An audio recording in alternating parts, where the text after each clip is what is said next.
Good morning. So today, what are we talking about? Hello? Hello? Can you hear me? Ceci here. Is anyone there? Hi, my name is Ceci. I'm based in Berlin, and I want to welcome you to Ceci, the podcast where you see what others see.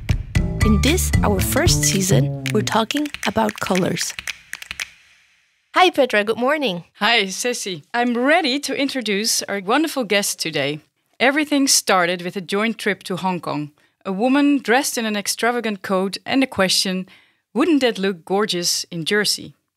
After nearly 20 years of experience gathered in established fashion houses such as Chlöe and Escada, as well as 11 years of joint work for Toni, Gard, and later as creative director for René, Lezard, one of women's top fashion brands in Germany was born in 2008. A Jersey collection, and a couple of years after, ODEEH was already rocking Berlin's fashion scene at the Mercedes-Benz Fashion Week. And later, in 2014, its designs were shaking up the catwalks at the Paris Fashion Weeks too.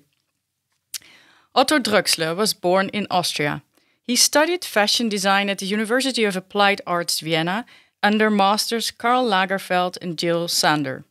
During these years, he earned the prize Rencontre du Jeune Talent in St. Gallen and the Mode Team Wien Award, which granted him a scholarship sponsored by Dietmar Serling in Paris.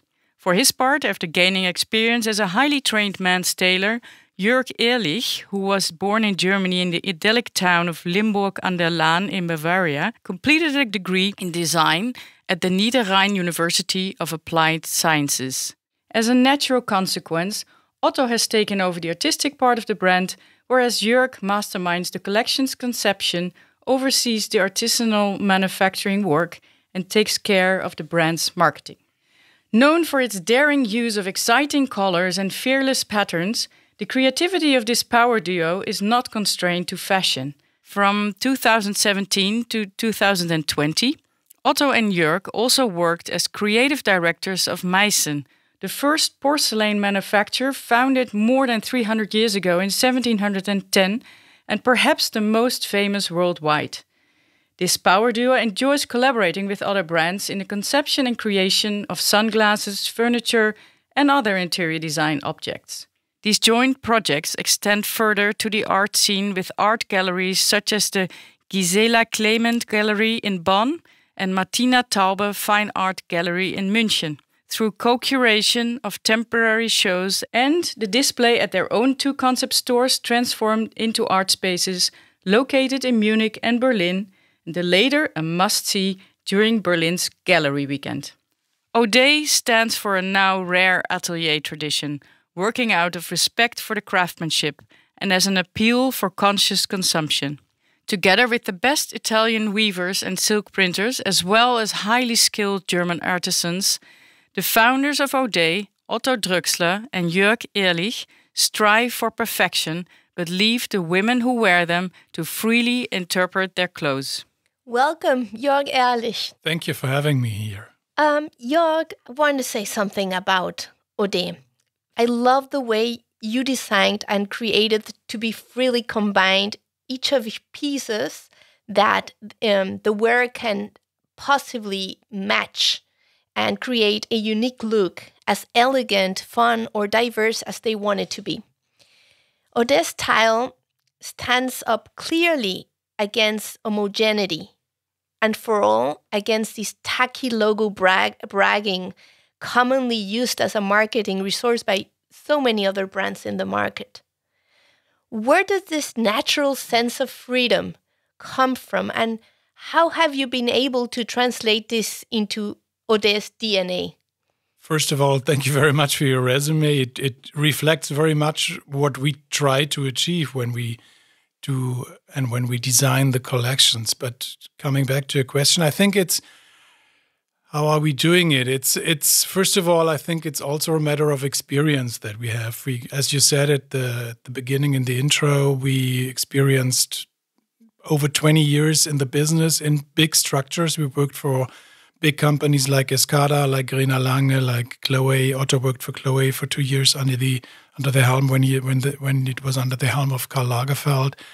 And what helps a lot is the experience, the network we have, the people around us, and the fact that we know how we could also do it in a more conceptual way. And this knowledge, knowing how to do it in a more traditional or conventional way, allows us the fact that we can open ourselves and do it in a more, as you said, freehand direction. And personally, both of us think that in these times today, we all were looking and trying to achieve this woman who knows what she wants, who stands for individuality, who decides by herself what to wear and what not to wear and all that.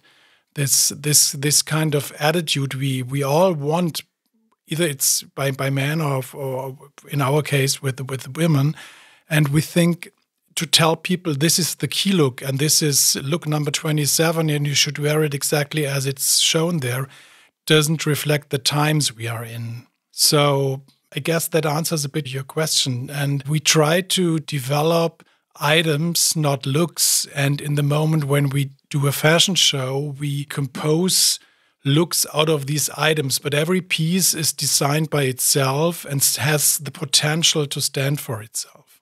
Your design language is often described as opulent minimalism.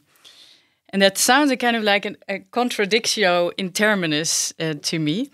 And is there always some tension in the design process and in the designs themselves to reach the best result? And to what extent would you say this tension is tangible and attractive for your customers? I think the tension is the result of the fact that we are two individuals designing the collection. Of course, each of us has a certain view, and we have a certain common view on the brand that we started 13 years ago. But in the end of the day, every one of us has his own individual idea of what ODEEH should be, and we have different, let's say, priorities. While Otto is more the elegant part in the collection, I'm more maybe the sportive, more casual counterpart.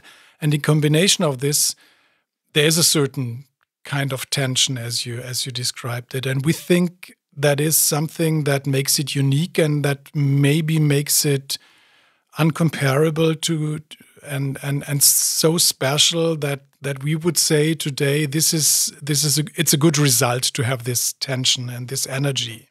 Well, seeing the different collections, catwalks, I went through them. I saw in each of your garments a tremendous amount of respect and understanding for women. There is no intention whatsoever to objectify the wearer, and this is not common. I think this is a statement of a brand with principles. How do you envision the woman you design for?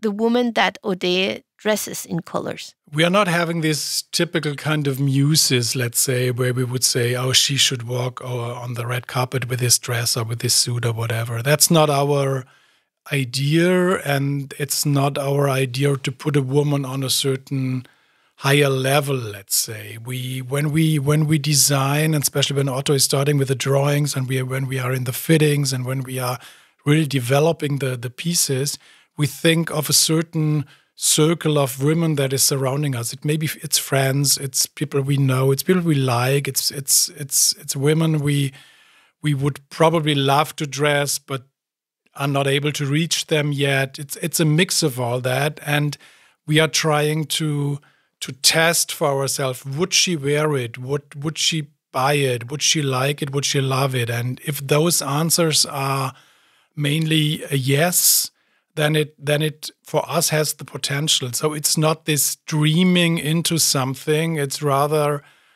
than fulfilling this idea of how would that work.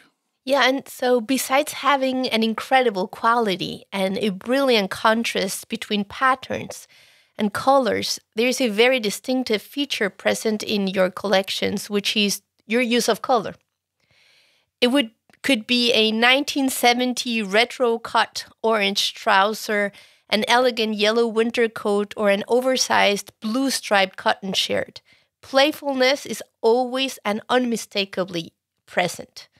Now, this is not a random, flashy display of color, but rather the achievement of an exciting, complex, yet elegant balance. And I do not think this is a coincidence, but rather a sign of tons of work behind it. So, how can ODEEH's use of color be such an eye-catcher and convey so much freshness and easiness without becoming an overpowered, pretentious statement? I have to disappoint you. There's a lot of coincidence in the process, I have to say. And I think this percentage of coincidence is important for us. It's not, I wouldn't say it's dominating the whole process, but there's a certain percentage, as I said, and we allow these coincidental aspects to enter into the collection because we know how we would also could do it. I hope you understand what I want to say. So intuitively. It's based on experience. We know how we know how we could also do it in another way. So when we worked in the industry for years, we had to how should I say, to communicate our ideas to a team of 10, 20, in the last position 30, 32 colleagues. And if you have to do that, you have to have a concept. When we started ODEEH, we were just by ourselves. And in this moment, we didn't have to convince others with that. The first crowd that we had to convince was the retailers in the end, at the point when the collection was ready.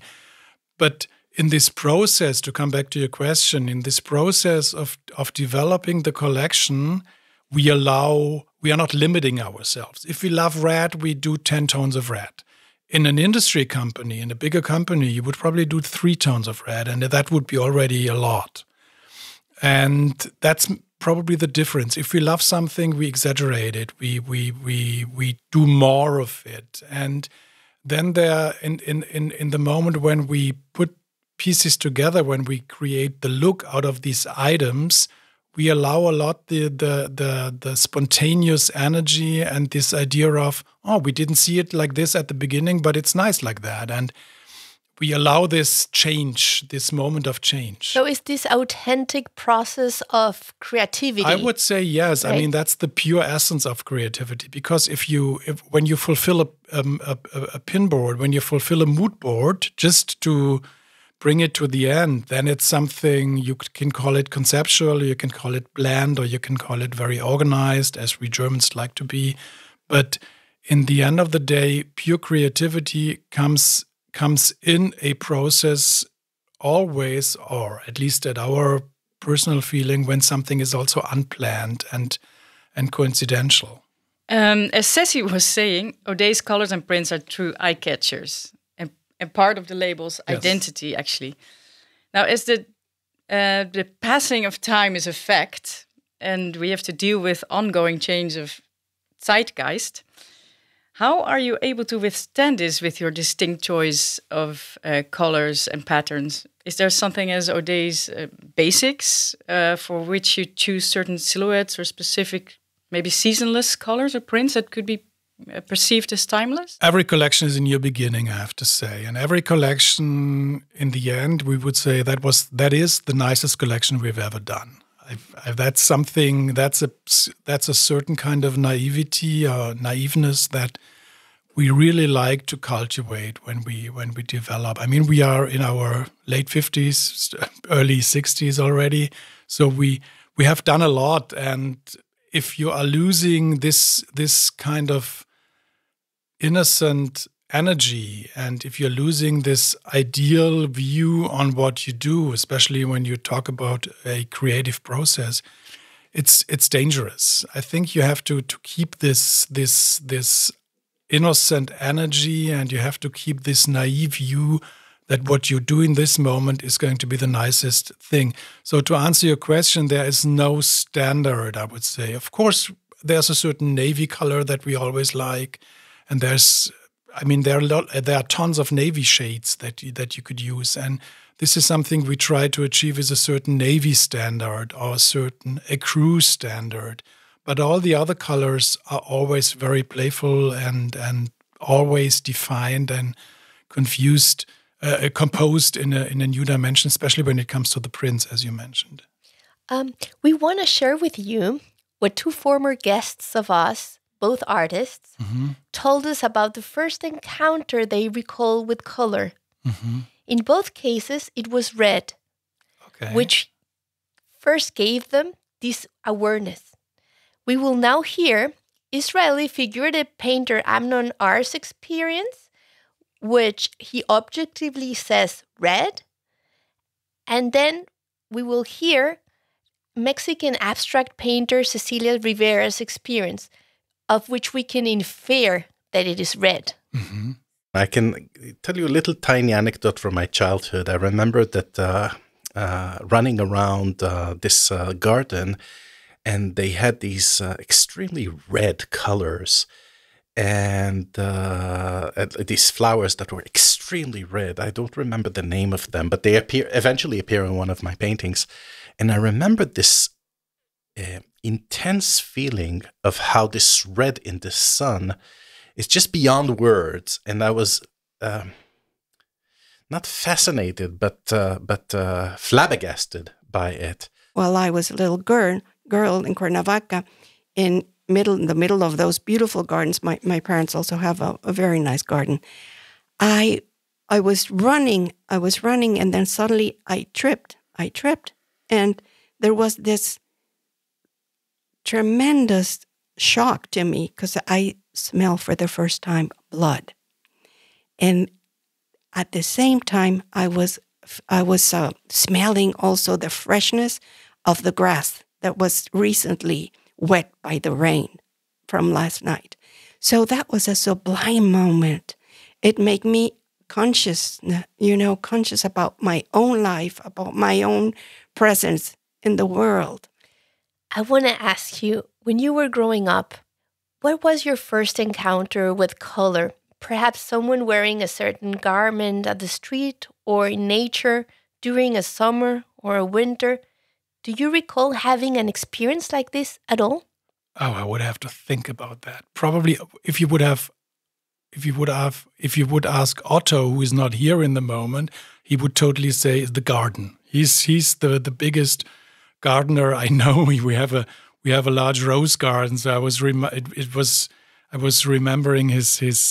It reminded me very much on the rose garden we have and the shades of color. And I remember when I was working at Escada, I had the honor to work still with Margareta Lai, the founder of Escada at that time, and she always said, in a garden, in the nature, every color fits to each other. So there's no not working color besides another one, and that kind of, I can't tell you now this childhood idea, but I remember totally this what she said at the moment, that colors work together. You don't have to question it. There's not this thing like blue is not working with green and all that stuff that is sometimes surrounding us. And I think we both are very much, or should I say, very much dominated by this idea that Margareta taught us, that colors work together if they are in nature. And why shouldn't we take this idea and bring it into the fashion palette of working with colors? And maybe this is something we do. So we are not intellectually questioning, does that work together? It works. And I think the more you allow this idea of things work together, just look at it with another perspective, the more possibilities you have in order to create something. And I feel it's almost endless what we can do. I don't have the feeling, we are done with it, or we have done so many prints, so we are at a point where I would say we have no any more ideas. That's not the fact. Jörg, we stay with the colors. Regarding ODEEH's outspoken colors and patterns, how is the acceptance of ODEEH in the different countries where you sell? And how do you think this is related to cultural perception? I personally, we are traveling a lot, and we know a lot of our customers. We know retailers in the US that we are visiting constantly, and we are meeting our consumers. There are women there that love ODEEH. We do events with German retailers where we meet the women who buys ODEEH. We do the same thing in Switzerland, in Austria, and Italy, wherever we go to our showrooms. And the more we do that, and the more we are growing, the more we realize that there is no such big difference anymore. In the past, maybe you would have said, the South American customers, they want more colors than the Germans, or the Scandinavians also want a certain palette of colors, maybe more the bluish colors and all those pseudo experiences. And the more we are growing and developing, the more I would say that's not the case anymore. There's a global view on things, and that I don't feel these specific differences. Well, maybe next question will complement it a little bit and will reinforce what you just said. Regarding also color perception based on culture, one of our previous guests, Ana Elena Malet, one of Latin American's most recognized curators for design and contemporary art, left a question for you yesterday in our mailbox. While she was traveling and transferring between airplanes, Ana Elena asked, when you are planning a certain collection, when you know it will cross countries and continents, do you think about how light and color is perceived different overseas? Or do you combine and design only in intuition? Clear answer, intuition. And I think in the moment when you try to fulfill a certain cliche, you are losing your inner feeling of what is necessary in order to be creative. Not creative in a superficial way, but creative in the way, what do I feel? I think what we do, and both of us, is really something, as I said at another point of the discussion. It's what we do, we love, and if we love one color, we show 30 shades of it. So, and we don't love it. If we don't love it, we don't do it. Now, maybe somebody's telling us, you should do it, or it's about to come, or whatever. No, we are not. The process of choosing ahead the different colors and prints for a fall-winter versus a spring-summer collection is certainly very challenging, I assume. Light in the different seasons of the year is very changing, especially in Germany, not only in brightness, but also in how the landscape, the mood, and even the state of mind of people changes. We know that you travel a lot, and I guess that this could be a strong source of inspiration for you. But apart from that, what would you say are the most important sources of inspiration, and do you allow any influence from sources such as the Color Association of the United States, the CAUS, that forecasts new color trends twice a year and even gives a direction in the colors to be trendy? Do you look at this, or you totally ignore it? I would say we are not ignoring every color tendency or color information we get, but we very often answered, open answered, we are using it more as something where we would say, oh, this is published, so we shouldn't do it. It's more this, we are going to fabric fairs and to color conferences, and when we go to Première Vision, which is the biggest fabric fair in Paris, they have those kind of forums where you can see color tendencies and stuff. And it's always when we go there, when we see hundreds of people running around there and seeing the same, we say to ourselves, oh, we shouldn't do that. So it's more this, what we see is, or what arrives at our view in this dimension is more where we would say, we shouldn't do that. Others are seeing the same thing now.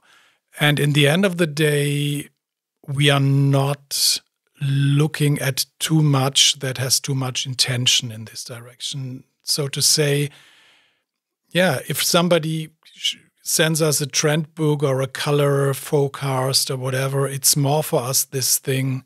We shouldn't look at it too much. It's published for also for others. So something that attracts lots of attention are the accessoires part of your collections. Your scarves, hats, these huge bags, and sunglasses. They're fun and vivacious. Let's take sunglasses as an example. I have special interest in the color concept of the 5 models you created for eyewear shades together with the strong Austrian brand Neubau eyewear back in 2021. Could you tell us a little bit about this cooperation and how did you succeed to avoid loudness and rather turn your choice of colors into something that naturally merged in this spring-summer collection? It was a very clear decision to take colors that are not too obvious and that are not too loud. We always think and we know and we experience for ourselves that in the moment when you put on the sunglasses, it comes in contact with your face and it shouldn't fight against your personal presence in a way. It shouldn't overload or overtone your personal energy in this moment. And when something comes very near to your face, it should have a certain decency. And yes, it shouldn't be too loud. When we talk about accessories like scarves and hats and bags, it's a different dimension. It's not coming as near to you as an eyewear is doing. This is what I meant when I say that for me, when I see your garments and the compliments you make or create, they come from a very clear, authentic source. Mm-hmm.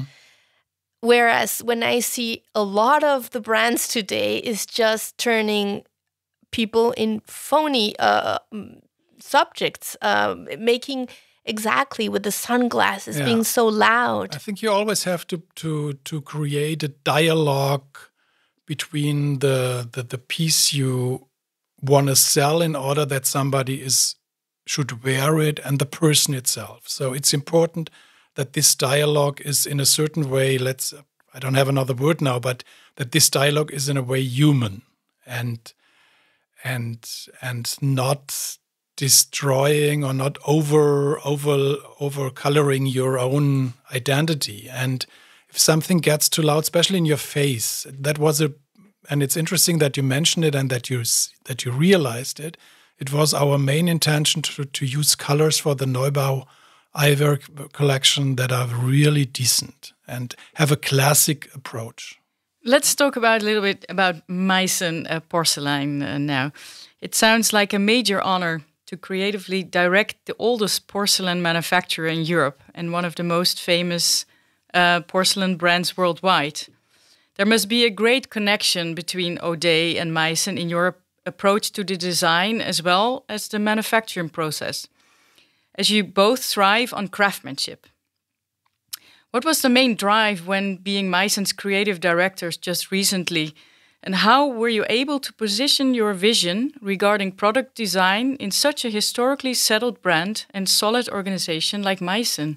I remember the first day when we arrived there, and Meissen is a big company. At that time there were like 500 colleagues working in the manufactory, and they were coming together, and we were introduced to the whole crowd. And the first thing I was saying, it may be strange for you why we are here now from the fashion scene, but we have one thing in common.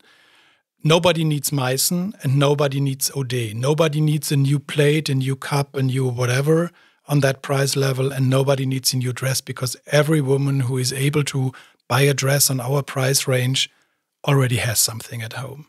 So there's no necessity for what we do, and that bonds us in a way, and that brings us together, and that creates a certain, let's say, or that can create a certain strategy for the whole thing, creating something that nobody needs, but everybody, or at least a lot of people, should want. They want it. And this emotional level, this is the main point, creating something that make people want to have it. I think that's on a very abstract level, something that was bringing us together. And I was 2 weeks ago, I was there again and visiting the manufacturer. We're still in a very close contact. And it's always, when you enter this craftsman's paradise, it's something that is really, it's overwhelming you. And that was also something we didn't expect when we entered, this passion that you feel there and this incredible knowledge and historical archive and what people know there. I mean, they have a color archive that was founded, as you said, 710. I mean, the company comes from the Baroque time. And as you said at the beginning, ODEEH, you described it, or we describe it very often as a mix of opulence and minimalism. And I think these aspects and these tones of mood, there's a lot we have in common, I think. You're also co-branding with Telami, with the collection of the Tripolina retro chairs featuring Hawaiian patterns. And you also have joint projects with sunglass manufacturers such as Lunette Collection and Neubau Eyewear, which we just talked about. And obviously, working with different brands challenges to think in other styles, think of different materials, different patterns, and also different color schemes.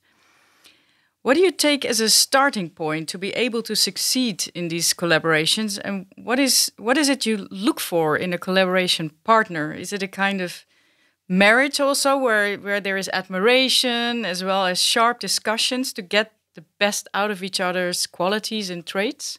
For us, the main aspect is does it have a human energy? Isn't it when things get too corporate in a way of when companies and atmospheres in these companies get too big in the sense of conceptual in corporate, then it's something, it gets difficult for us. So when we had our first meeting with Neubau, when we had our first meeting with Meissen, with Tripolina, the Tripolina chair company, with Telami, it was always the human opposite that was sitting there and talking to us. And the more this clicks, the better it is. And then something is growing. We're not coming with a finished concept to this company. It's growing. It's growing by talking, let's say. It's something that you need to feel the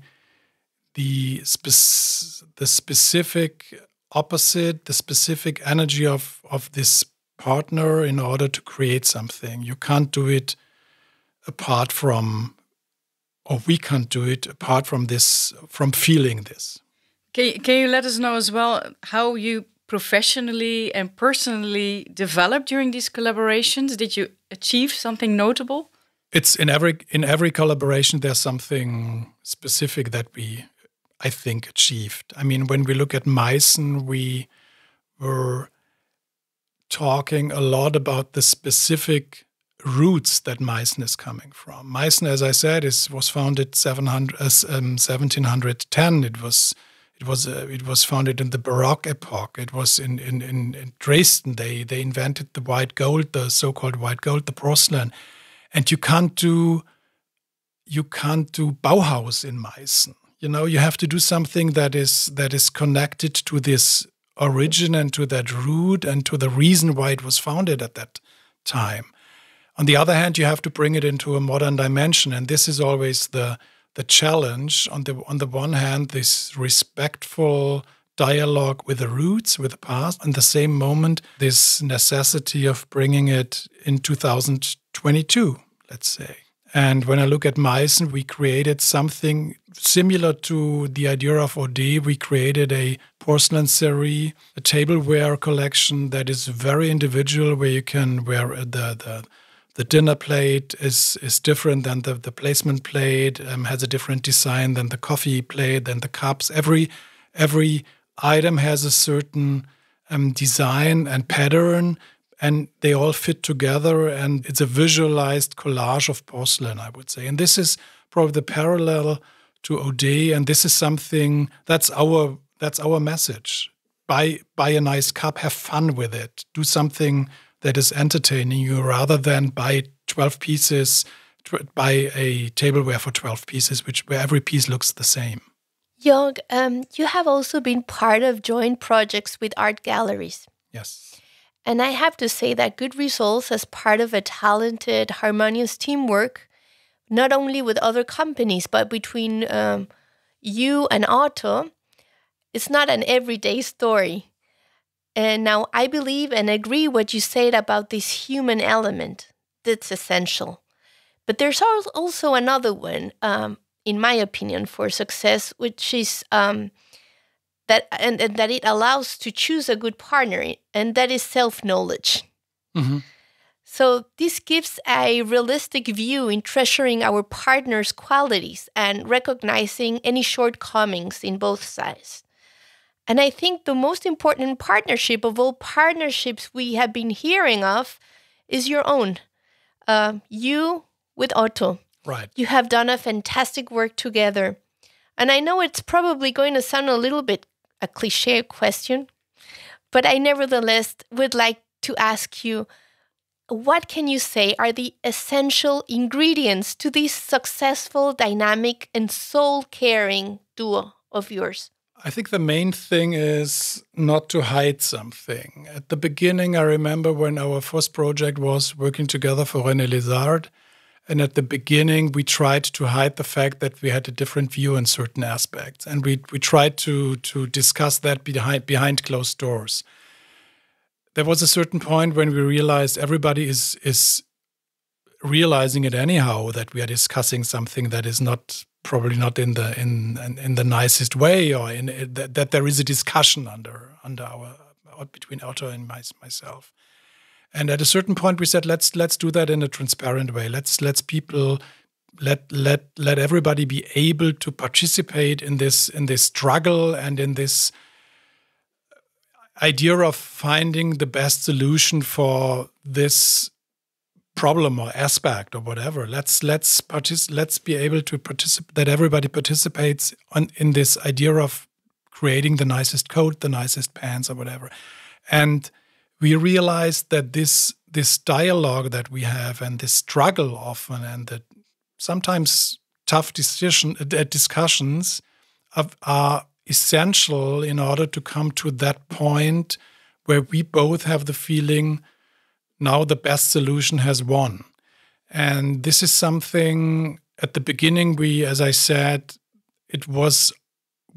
we didn't behave like that. Meanwhile, we allow this energy and we allow this kind of struggle to be transparent and to be public. And I think, to come back to your question as well, I think it's important to accept that even though we have a common sense in the idea of what ODEEH should be and where we want to go with ODEEH, we have different details in our brains, and it's maybe it's the same road we are going, but there are some curves we are taking different, and sometimes we are losing ourselves for a couple of days, and sometimes we are the closest you can imagine. So, and you have to allow that, and this distance is not bad.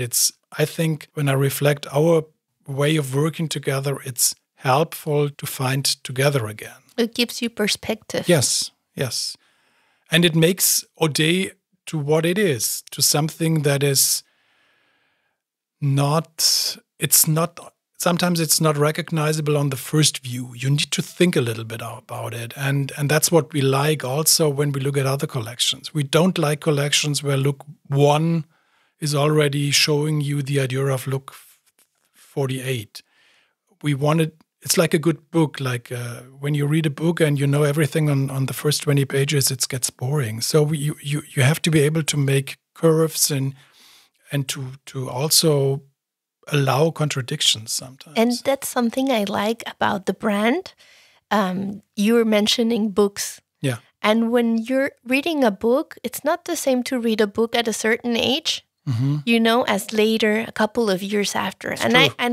I think with your collections, it is really like that. Yeah. Because it's just, as you were mentioning, Petra, so timeless and so free that it allows women from different ages or different mind stages also to combine the way they want to portray to the world. So let's talk green for a moment. Yeah. ODEEH challenges industrial values of larger brands that produce clothes in macro scales and are sold by the minute. And instead, you concentrate on craftsmanship, worshipping the creation process from beginning to end. With this unpretentious yet strong and authentic formula, you advocate for conscious consumption, and at the same time, you look after cultural preservation of traditional craftsmanship. What are your thoughts on today's massive over-information and overstimulation in which Western cultures seem to be trapped? Is this madness? And if so, how, in your opinion, could we possibly fight it? It's a very complex question you have created now, and there's a variety of thoughts and answers I would like to give, and I have to find my way now in order to give you a very answer that reflects what I and what we think about it. First of all, we are not at this point where we would say fast fashion as it's in itself is bad. I wouldn't say that. I can't say that. The good thing that we have today is that fashion has reached a level of democracy and democratic principles. Everybody is able to buy something, to afford something, almost everybody that is nice or in his view nice. That's something that I would say is a sign of our times, and that is not per se bad. And not every piece that is created in this so-called fast fashion industry is bad. This is something I really think, and I don't want to hide this point. I'm not stepping in this trap of everything that is mass produced is a bad thing. On the other side, what you said, we are totally over-informed, overwhelmed by. We just have the Fashion Week in Paris, and you see one show, and 10 minutes later you see the next show. And when you only reduce this on the superficial view of what you see, and when you say the higher and the bigger and the more models, the better and the nicer and the whatever, then you get bored very, very fast, and then it's not doesn't come to a satisfying point, at least for us.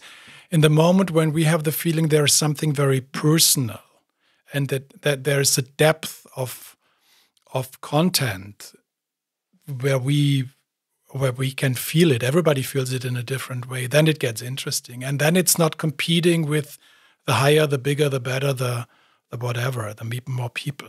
There are shows where 2,000 people are sitting and the celebrities coming out. We have just experienced a circle of shows where in almost every big corporate fashion show there was a celebrity coming at the end. If it's Kim Kardashian or Cher or Kanye West or whatever. In the end of the day, I'm remembering the most another show where all this didn't happen, but where I had the feeling there is a certain depth and content that touches me. And I think this is important to educate yourself in a way and say, what do I really feel, and what is maybe just a sensational dimension of what I'm seeing there. And I think this difference, it's important to find the difference for yourself for that. So it's a difference of being impressed and being touched. Oh, great answer. That's fabulous. It's the way I see it too. So you were talking about Otto loving his garden. Yes. And you chose Giebelstadt, an almost poetic small town in Bavaria, surrounded by green fields, wrapped in a rolling landscape to live in. Learning these and at the same time looking at the immense explosion of talent and versatility reflected in all of your projects and creations, I could not help myself but to think of this huge contrast between this peaceful place and the rumble and mumble of the catwalks and the intensity of the world of fashion. I thought to myself, these two people know how to strike a balance. They're not only talented, but they ought to be very emotionally intelligent. So how do you see yourselves, or you, and Otto, how do you see him professionally and personally at this point of life? And which common values would you say are the ones that have driven you forward to develop a life project such as ODEEH? Definitely the fact of being on the countryside, and in case of Otto having that garden, and for me it's other aspects that I value and I like to in my life. Definitely having this contrapositional aspects to what we professionally do, fashion, is substantial and allows us, in the end of the day, working in this business. This idea of dedicating my whole life to this business would be something I couldn't stand, to be honest. We love what we do. We're really passionate what we do, and in the moment when we work on these collections, for us it's the 150% aspect. But in the same moment, we are feeding and we are fed by it, by periods and by moments of time when we are in this house where we live, when we are able to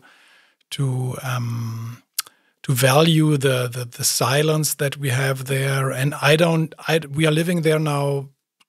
Oh my God, 25 years already, and I don't know how it would be if we would live 100% of our life in Berlin or in Munich. I don't know this.